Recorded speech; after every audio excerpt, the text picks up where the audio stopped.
নমস্কার, campaign calling মিডিয়ায় আপনাদের স্বাগত জানাই। আমি অনন্যা। আমাদের সঙ্গে রয়েছেন বিজেপির মুখপাত্র এবং অধ্যাপক বিমল শঙ্কর নন্দ। স্যার, আপনাকে স্বাগত জানাই ক্যাম্পেইন কলিং। নমস্কার। নমস্কার।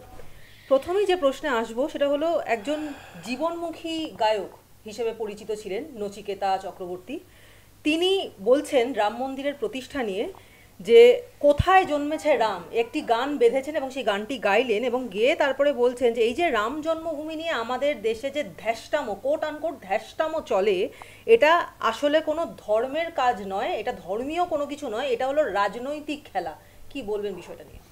না, প্রথম কথা হচ্ছে ধ্যাসটামো যদি কিছু হয়ে থাকে তাহলে ওর মতো লোকগুলোই করে। কিছু থার্ড গ্রেড শিল্পী যারা এই জীবনমুখী গান নামক কিছু গান গেয়ে হঠাৎ করে ওই কিছু হুজুগে বাঙালির কাছ থেকে মানে কিছু সম্মান পেয়েছে, যেগুলো ওদের অধিকাংশেরই পাওয়ার কোনো যোগ্যতা নেই। এরা অধিকাংশই হচ্ছে ওই এর গানগুলোকে আমি বলি মরণমুখে, ওগুলো বাথরুমেও গাওয়া উচিত নয় ওই অধিকাংশ গান। এখন তারা হঠাৎ শিল্পী হয়ে গেছে, কারণ যা হয় সাপের 5 পা দেখে। সত্যি কথা বলতে কি, ও বোঝে রাম মন্দিরের আন্দোলনটা কবে থেকে শুরু হয়েছিল, ও বোঝে রাম মন্দির নিয়ে উত্তর ভারতে আবেগটা কী, ও বোঝে কবে থেকে রাম মন্দির নিয়ে মামলা শুরু হয়েছিল এই ভারতে যখন ব্রিটিশরা ক্ষমতায় ছিল। সেই সমস্যাকে সমাধান করে মানুষের ইচ্ছাকে মর্যাদা দিয়ে এবং আদালতের নির্দেশ অনুযায়ী কেন্দ্রীয় সরকারের প্রত্যক্ষ পরিচালনায়, টাকা পয়সা দেওয়া হয়নি কিন্তু কেন্দ্রীয় সরকার মনিটরিং করছে যাতে কোনো রকম সমস্যা না হয়, সেখানে একটা মন্দির গড়ে উঠছে। সেখানে লক্ষ লক্ষ মানুষ সমবেত হবে। একটা সময়ে সেই জায়গা গোটা বিশ্বের অন্যতম শ্রেষ্ঠ একটা ধর্মকেন্দ্র হবে। আমি ওকে মনে করিয়ে দিই, বুদ্ধিশুদ্ধি তো কম, পড়াশোনা করতে আমি জানি না। এরা একবার গুজরাটের এ মন্দিরে যাক, সোমনাথ মন্দিরে। সোমনাথ মন্দিরটা ভাঙাচোরা হয়ে পড়েছিল, বারবার ওখানে আক্রমণ চালিয়েছিল বিদেশি বিধর্মীরা। যখন সর্দার বল্লভভাই প্যাটেল স্বাধীনতার পর একবার গেছিলেন ওখানে, উনি দেখে প্রথম প্রশ্ন ছিল মন্দিরের হাল কী করে হলো। উনি গোটা ইতিহাস জানতেন কিছুটা, পুরোটা শুনলেন এবং সমুদ্রে নেমে প্রথম মাথায় জল দিয়ে বললেন আমি আমার নির্দেশ পেয়ে গেছি। তাই বললো কি না, এখানে আমি একটা মন্দির বানাবো। সেই মন্দির যখন উনি বানানোর সিদ্ধান্ত নিচ্ছেন, প্রথম বাধা হয়ে দাঁড়িয়েছেন জওহরলাল নেহরু। তিনি বলছেন তুমি এই মন্দিরের ব্যাপারে থাকতে পারো না। উনি বলেন আমি থাকবো, কিন্তু আমি তোমার কথা মানবো না, আমি এই মন্দির তৈরির প্রক্রিয়ায় থাকবো। পুরো ব্যাপারটা মহাত্মা গান্ধীর কাছে গেল। মহাত্মা গান্ধী বললেন যে ঠিক আছে, মন্দির হতেই পারে, সেই ব্যাপারে বল্লভভাই প্যাটেল যদি থাকেন থাকুন, কিন্তু রাষ্ট্রের থেকে টাকা নিয়ে মন্দির তৈরি করা যাবে না। বল্লভভাই প্যাটেল বললেন একটা পয়সা আমি রাষ্ট্রের কাছ থেকে নেবো না, সাধারণ মানুষের দানে গড়ে উঠবে ওই সোমনাথ মন্দির। একবার গিয়ে দেখে আসুক, এখানে বড় বড় কথা না বলে। এগুলো তো সব বাঁশবনে শিয়াল রাজা, তো ও হুক্কা হুয়া করে নিজেদের মধ্যে। গিয়ে দেখে আসুক। সন্ধ্যের সময় একটু জ্যোৎস্না রাতে আরতি দেখা এবং ভারত আরব সাগরের পাশে বসে যে একটা অসম্ভব মানে কি বলবো স্বর্গীয় পরিবেশ হয়, সেই বোঝার কোনো ক্ষমতা আছে?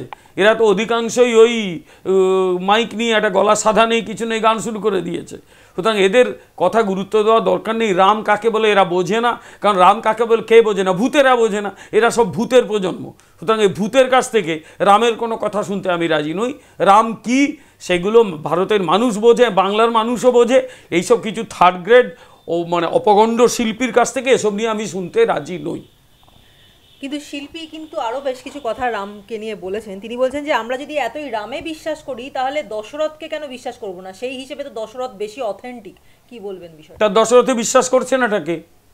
আমাদের পুরাণ বলে, আমাদের ইতিহাসের একটা অন্যতম সোর্স কিন্তু পুরাণ। ও ইতিহাসটা একটু পড়ে নিক। পুরাণ থেকেও ইতিহাস তার তথ্য সংগ্রহ করে। কথাবার্তা থেকে, সাধারণ মানুষের কথাবার্তা থেকেও কিন্তু ইতিহাসের উপাদান সংগ্রহ করা হয়। এখন ওরাল হিস্ট্রির একটা অন্যতম বড় উপাদান। ও ভালো করে পড়াশুনো করুক, পড়াশুনো করেনি তো জীবনে। এটা হচ্ছে দশরথকে কে অবিশ্বাস করছে? রামের বাবা দশরথ সকলে তো জানে, এবং দশরথ কোথায় জন্মেছিলেন, কি রাজা হয়েছিলেন, তার যে ত্যাগ সকলে জানে। পিতৃসত্ত্ব পালনের জন্য রাম বনে গিয়েছিলেন সকলে জানে। এবং এগুলো এক একটা সিম্বল গুরুত্বপূর্ণ, যে বাবা একজনকে একটা কথা দিয়েছিলেন, ছেলে তার সমস্ত সুখ ত্যাগ করে বনে গেল। বন মানে তার গোটা সমস্ত দাবি ছেড়ে দিয়ে সে অন্য জায়গায় চলে গেল। বনে মানে ঘোর জঙ্গলের ভেতরে ছিল, সেটা নট নেসেসারিলি। বনে মানে সেই জায়গা ছেড়ে অন্য জায়গায় চলে গেল, নিজজনে গিয়ে থাকতে শুরু করলো। অর্থাৎ আমার বাবা একটা কথা দিয়েছিলেন, তার কথা পালনের জন্যে। এগুলো বোঝে, এর মানে বোঝে। প্রতীক কাকে বলে বোঝে, অ্যালেগরি সিম্বল কাকে বলে। রাম বা মানে রামায়ণ বা অনেক কিছুই সিম্বলিক, তার মধ্যে একটা গুরুত্বপূর্ণ যে রাম তার পিতৃসত্য পালনের জন্য বনে গিয়েছেন মানে তার বাবার দেওয়া কথা তিনি পালন করেছিলেন। রাক্ষস মানে কি বোঝে? রাক্ষস হচ্ছে একটা শক্তি যেগুলো সমাজকে ধ্বংস করতে চায়। ছবিগুলো ওইভাবে আঁকা হয় যে রাক্ষস হচ্ছে এরকম একটা শক্তি যেগুলো সমাজকে ধ্বংস করতে চায়, মন্দ শক্তি, ভালো শক্তি তাকে ধ্বংস করবে। এগুলো কিচ্ছু না বোঝে এইসব অশিক্ষিতের মতো কথাবার্তা এরাই বলে। তাই দশরথকে বিশ্বাস উত্তর ভারতে গিয়ে করুক না, একবার সাহস আছে একবার গিয়ে অযোধ্যা এই ধরনের কথাগুলো করুক, তারপর কীরকম হাত পাগুলো অক্ষত নিয়ে বাংলায় ফেরে দেখা যাক। এই বাঁশবনে সে আল্লাহ যা হয় বড় বড় কথা এখানে বলে, একবার অযোধ্যা গিয়ে এই কথাগুলো বলুক, তারপর অক্ষত শরীর নিয়ে ফিরে আসুক, তখন দেখবো কত জোর হয়েছে। দশরথে বিশ্বাস করুক, কৌশল্যায় বিশ্বাস করুক, ও কি করবে না করবে আমাদের জানার দরকার নেই। যারা রামকে বিশ্বাস করে, যারা রামের যে একে বিশ্বাস করে, তার যে ভাবমূর্তি, তার যে প্রতিরূপ সেটা বিশ্বাস করে, তারা রামকে নিয়ে চর্চা করে। এই ভূতের মুখে রামের কথা শুনে লাভটা কি? স্যার, আমরা যারাই হিন্দু কোনো বংশে জন্মেছি, আমরা শুরু থেকেই জানি যে রামের জন্মস্থান হলো অযোধ্যা, এবং রাম রাজত্ব কথাটার মানে হলো একটা অত্যন্ত সুন্দর জায়গা যেখানে সবাই আনন্দে থাকে, যেখানে কোনো দুঃখ নেই, এমনটাকে রাম রাজত্ব বলে সাধারণভাবে একটা ফ্রেজ এটা। সেখানে দাঁড়িয়ে নচিকেতা বলছেন যে রামের কোথায় জন্মভূমি আসলে সেটা জানতে গেলে নাকি প্ল্যানচেট করে ডাকতে হবে রাজা দশরথকে, এবং তারপরেই তিনি বলেন যে তিনি কোথায়, মানে তাকে ডাকা হলে তবেই জানা যাবে যে কোথায় এই আসল রামের জন্মভূমি। এবং হতে পারে যে অযোধ্যা জন্মভূমি, হতে পারে কিষ্কিন্ধা জন্মভূমি, আবার এও হতে পারে যে ধর্মতলা নাকি রামের জন্মভূমি, ঘন্টায় ঘন্টায় নাকি রাম বিভিন্ন জায়গায় জন্মাচ্ছেন বলে মনে হতে পারে। এই যে কথা, এর কি মানে আছে? কিষ্কিন্ধায় এরই আত্মীয় স্বজনরা জন্মেছিল মনে হয়, ও তাদের ছোট ভাই, ন্যাচারালি ওই ধরনের কথাবার্তাই বলে। এখন কথা হচ্ছে প্ল্যানচেটে ও তার পূর্বপুরুষকে ডাকুক না, দশরথকে কৌশলকে ডাকার দরকার নেই। ওর পূর্বপুরুষরা যারা পৃথিবী থেকে বিদায় নিয়েছেন তাদের প্ল্যানচেট করুক বসে বসে, আমরা তো বারণ করিনি। ও রামকে নিয়ে এসব বলছে কেন? রাম কোথায় জন্মেছিলেন সে নিয়ে একটা উত্তর ভারতের মানুষদের মধ্যে সুনির্দিষ্ট বিশ্বাস আছে, এবং সেই বিশ্বাসের ভিত্তিতেই সেখানে মন্দির ছিল। সেই মন্দির ভেঙেছিল বাবর, এগুলো প্রত্যেকটা ঐতিহাসিকভাবে প্রমাণিত। একদল ঐতিহাসিক, বামপন্থী, বামমার্গী ঐতিহাসিক, উগ্র বামপন্থী, যে দর্শিতে এই পড়ে মনে হচ্ছে এই তোমার এই তথাকথিত শিল্পী, এগুলো নাম করতেও আমার বিরক্ত লাগে। এই তারা বলেছিল সেখানে নাকি মন্দিরের অস্তিত্ব ছিল না। তা এলাহাবাদ হাইকোর্ট সেখানে আর্কিওলজিক্যাল সার্ভে অফ ইন্ডিয়াকে বলেছিল আগে খুঁড়ে দেখুন ওখানে মন্দির পাওয়া যায় কি। যিনি খুঁড়েছিলেন, যিনি নেতৃত্ব দিয়েছেন, তিনি একজন মুসলিম আর্কিওলজিস্ট। তিনি খুঁড়ে একদম রিপোর্ট দিয়েছেন, হ্যাঁ এখানে মন্দির ছিল, একটা মন্দিরে তো প্রমাণ পাওয়া যাচ্ছে। যেটা পাচ্ছি সবই মন্দির। এমনি এমনি মন্দির তৈরির রায় দেয়নি সুপ্রিম কোর্ট, এমনি এমনি মন্দির তৈরির রায় দেয়নি। এবং সেখানে এই রাম মন্দির ভেঙে, হিন্দুদের একটা পবিত্র তীর্থক্ষেত্র ছিল, রামের জন্মস্থান, মন্দির ছিল, সেটাকে ভেঙে বাবরের যিনি সেই সময়কার সেনাপতি মীর বাঁকি, তিনি একটা মসজিদ বানিয়েছিলেন। এবং তারপর থেকে হিন্দুরা কোনোদিন ওটা ভুলতে পারেনি। সেই জন্য সেখানে কত মারামারি হয়েছে, ব্রিটিশ আমলেও প্রচুর মারামারি হয়েছে। ওই জন্য ব্রিটিশ ওই জায়গাটা ঘিরে দিয়েছিল, মারামারি থামাতে পারেনি বলে। প্রায় দাঙ্গা হতো ওখানে, কারণ হিন্দুরা যেত, সাধু সন্ন্যাসীর সাথে যেত ওটা উদ্ধার করতে, বাকিরা আটকাতো, প্রায় রক্তপাত হতো। শেষ পর্যন্ত ব্রিটিশরা ওই জায়গাটা ঘিরে দিয়েছিল। স্বাধীনতার পর ওখানে মন্দিরে রামের মূর্তির আবির্ভাব ঘটে, অন্তত মানুষের বিশ্বাস তাই যে রামলালার আবির্ভাব ঘটেছে। দলে দলে মানুষ যেতে শুরু করে। জওহরলাল নেহরু বলেছেন ওই মূর্তি ওখান থেকে সরাতে হবে। তখন যিনি জেলা শাসক, তিনি জওহরলাল নেহরুর কাছে রিপোর্ট দিয়েছিলেন যে অসম্ভব, এখান থেকে রামলালা মূর্তি যদি সরানো হয় ভয়াবহ ঘটনা ঘটে যাবে, আমি সেটা করতে পারবো না, তাহলে আপনি অন্য কাউকে পাঠিয়ে করুন। জওহরলাল নেহরুর মতো লোক চুপ করে বসে গিয়েছিল, করতে পারেনি কিছু। এবং তারপর থেকে ওখানে রামের পূজা অর্চনা হয়, ওখানে অন্য কোনো ধর্মের অন্য কোনো ধর্মচর্চা হয়ই না। যখন সুপ্রিম কোর্ট রায় দিল এরগুলোর ভিত্তিতেই তো দিয়েছে। তার সঙ্গে এলাহাবাদ হাইকোর্টের যে আর্কিওলজিক্যাল সার্ভে অফ ইন্ডিয়াকে দিয়ে যে খনন কার্য করিয়েছিল তার রিপোর্ট ছিল, সব মিলিয়ে। ফলে মানুষের একটা বিশ্বাস, উত্তর ভারতের মানুষের একটা বিশ্বাস, সেখানে রাম জন্মেছিলেন। শয়ে শয়ে হাজারো হাজারো বছর ধরে মানুষ সেখানে রামের পুজো করে আসছে। বাবরের সেনাপতি ওটা ভেঙেছিলেন। ফলে আজকে সেটা লক্ষ লক্ষ হিন্দুর কাছে এক নতুন তীর্থক্ষেত্র তৈরি হয়েছে অযোধ্যা। শুধু একটা কথা নয়, শুধু তীর্থক্ষেত্র নয়, ওই তীর্থক্ষেত্রে লক্ষ লক্ষ মানুষ কাজ করে খাবে। সোমনাথ একবার যান, আপনি গিয়ে বলুন ওই লোকটাকে সোমনাথ গিয়ে দেখে আসতে। সোমনাথ মন্দিরকে কেন্দ্র করে কিভাবে হাজার হাজার মানুষজন তার জীবিকা চালায়, কত হোটেল আছে, কত টাঙ্গা আছে, কত গাড়ি আছে, হাজারো হাজারো মানুষ তার জীবন চালায় ওখানে, তার পেটের ভাত হয়। যখন সর্দার বল্লভভাই প্যাটেলের একটা মূর্তি হয়েছিল বড়দার কাছে, সবাই বলেছিল অত বড় মূর্তি করে কি হবে। প্রত্যেক বছর ট্যুরিজমে যে টাকা জেনারেটেড হচ্ছে কয়েক বছরের মধ্যে ওই টাকাটা উঠে চলে আসবে। ঠিক সেই রকম অযোধ্যার রাম মন্দির ধর্মক্ষেত্র তো বটেই, তীর্থক্ষেত্র, গোটা বিশ্বের হিন্দুর একটা মিলনস্থল হলো, প্লাস সেই মিলনস্থলকে কেন্দ্র করে যে অর্থনৈতিক কার্যাবলী হবে তার তাৎপর্য এরা বোঝে? কিচ্ছু বোঝে না, অশিক্ষিত বলে এই ধরনের কথা বলে। আর একটা কথা বলি, রামরাজ্য কাকে বলেও জানে? মহাত্মা গান্ধীর লেখা পড়ুক, মহাত্মা গান্ধী রামরাজ্যে বিশ্বাস করতেন। রামরাজ্য কি? রামরাজ্যটা প্রতীক, যেখানে কষ্ট নেই, দুঃখ নেই, যেখানে শাসক শাসিতের জন্য কাজ করে, যেখানে শাসক শাসিতের জন্য নিজের সুখ বিসর্জন দেয়। রাম প্রজাদের জন্য নিজের সুখ বিসর্জন দিয়েছিলেন, সব কিছু করেছিলেন প্রজাদের জন্যে, যার জন্যই মহাত্মা গান্ধী রাম রাজ্যকে এত গুরুত্ব দিতেন, যার জন্যই মহাত্মা গান্ধী রঘুপতি রাঘব রাজা রাম দিয়ে তাঁর যে কোনো গান শুরু, যে কোনো অনুষ্ঠান শুরু করতেন। এগুলো বুঝে তো কাজ করতে হবে। এখনকার দিনে আমরা যে রামরাজ্যের কথা বলি তার অনেক আগে গান্ধী বলেছেন গোটা ভারতবর্ষে চাইলে আমরা রামরাজ্য করতে পারি। যেরকম তিনি পঞ্চায়েত আলোচনা করতে গিয়ে বলেছিলেন প্রতিটি গ্রামে পঞ্চায়েত ব্যবস্থা করো, ওটাকে তিনি বলেছিলেন গ্রাম স্বরাজ, তাঁর ভাষায় গ্রাম রাজ। তিনি বলতেন গ্রাম রাজ সে রামরাজ। প্রতিটি গ্রামে যদি এরকম স্বায়ত্তশাসিত পঞ্চায়েত গড়ে তুলি, মানুষের হাতে ক্ষমতা তুলে দিই, তাহলে মানুষ আস্তে আস্তে সেলফ সাফিসিয়েন্ট হবে, তাহলে গোটা দেশে সুশাসন প্রতিষ্ঠা করতে সুবিধা হবে। এই সুশাসনকেই তিনি রামরাজ বলতেন, অর্থাৎ গ্রামে গ্রাম স্বরাজ হোক, তারপর রামরাজ হবে, গ্রামরাজ সে রামরাজ। এগুলো না বলে ওই কিছু কবিতা, কিছু থার্ড গ্রেড গান গেয়ে বড় বড় শিল্পী হয়ে গেছে, আজে বাজে কথা বলছে। সমস্যা হচ্ছে কি, এই লোকগুলো হিন্দুদের ধৈর্যের পরীক্ষা নিচ্ছে। এই যে রামের জন্মস্থান ধর্মতলায় আজকে এই ধরনের কথা বললো, তারপর কেউ যদি ওকে গুছিয়ে চত্থাপ্পড় মারে, খুব ভালো হবে, আমি চাই না হোক এটা, কিন্তু গুছিয়ে যদি চত্থাপ্পড় খায়, কোনো হিন্দু যদি খেপে গিয়ে বলে এসব বাজে কথা বলেছে কেন আমার ধর্মকে নিয়ে, জানা অন্য ধর্মকে গিয়ে বলকে জানা তোর কত কোমরের জোর দেখি একবার, তখন কি হবে? তখন হিন্দুদের গালি দেবে। আমি কাউকে বলবো না এইসব করবেন, কিন্তু এরা রিস্ক নেয়। এবং এটাও তো ঠিক, আমি একটু আগে বললাম, একবার অযোধ্যা গিয়ে হিন্দিতে এইসব কথা বলুক, তারপর অক্ষত সরিয়ে পশ্চিমবাংলা ফিরে আসুক। আবার বলছি, এগুলো অশিক্ষিত মূর্খ, এদের কথায় বেশি গুরুত্ব দেওয়ার কোনো মানে হয় না।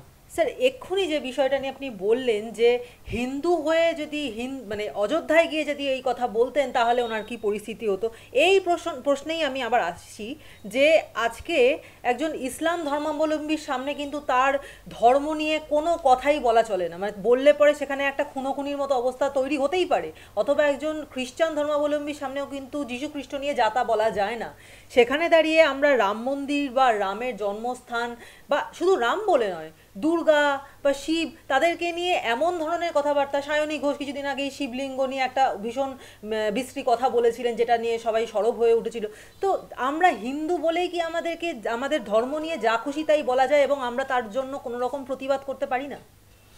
দেখো, একটা কথা বলি, সেটা হচ্ছে খ্রিশ্চানদের কথা বললে যখন বলি, ইউজুয়ালি এটা একটু তাত্ত্বিক আলোচনা হয়। খ্রিশ্চানরা লিবারাল, অস্বীকার করার উপায় নেই। আমাদের যে লিবারালিজমের কথা বলি, উদারনীতিবাদের কথা বলি, সেটা কিন্তু খ্রিশ্চান ধর্ম সংস্কার থেকেই এসেছিল।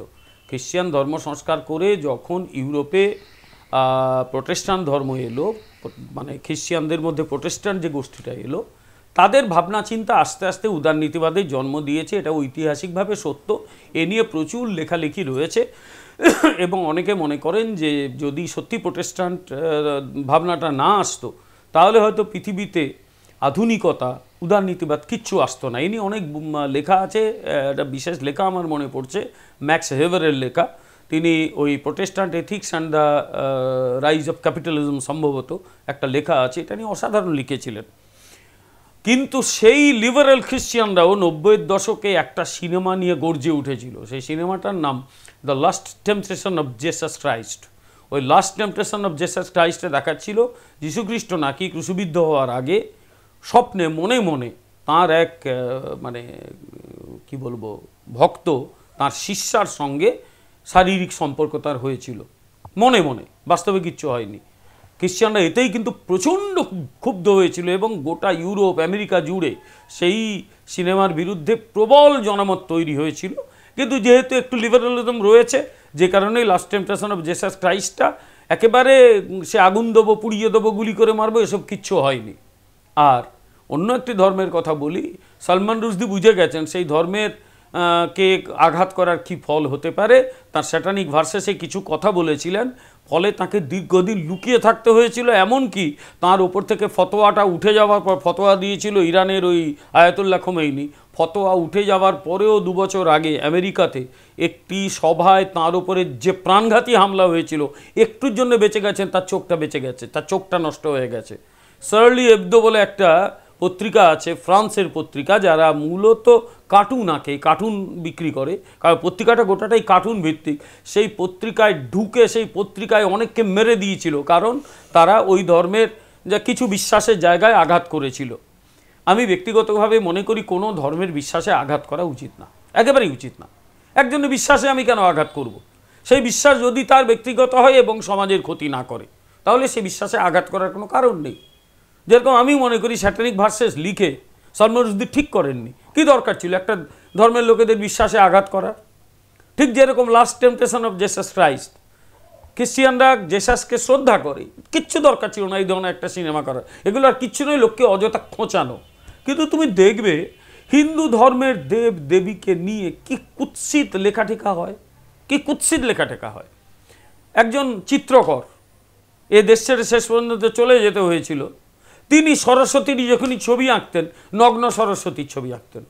আচ্ছা, আমি চ্যালেঞ্জ করে দেখব, গোটা ভারতবর্ষে কোথাও সরস্বতীর নগ্নিকা রূপ আছে? আমি অন্তত দেখিনি। সরস্বতী শুভ্র বসনা ছবি, শাড়ি পরা, বীণা বাজাচ্ছেন, তারা অন্য তাৎপর্য রয়েছে। সেই সরস্বতীর নগ্নরূপ এঁকেছিলেন মকবুল ফিদা হোসেন, এবং অনেকে বললেন ওটা নাকি অসাধারণ চিত্রকর্ম। ওটা কী চিত্রকর্ম আমি জানি না। তো এটা অন্য কোনো ধর্মে করা যাবে? এগুলো করা উচিত নয়। আমি আবার বলছি, করা উচিত নয়। করলে তার ফল ভোগ করতে হবে। এখন হিন্দুরা একটু লিবারাল, ঠিকই, বেসিক্যালি হিন্দু একটা লিবারাল রিলিজিয়ান। ইউরোপে খ্রিশ্চিয়ানিটি যখন সংশোধনের মধ্যে গেল, রোমান ক্যাথলিক প্রোটেস্টান্ট ধর্ম এলো, তারপর আস্তে আস্তে লিবারালিজম এলো।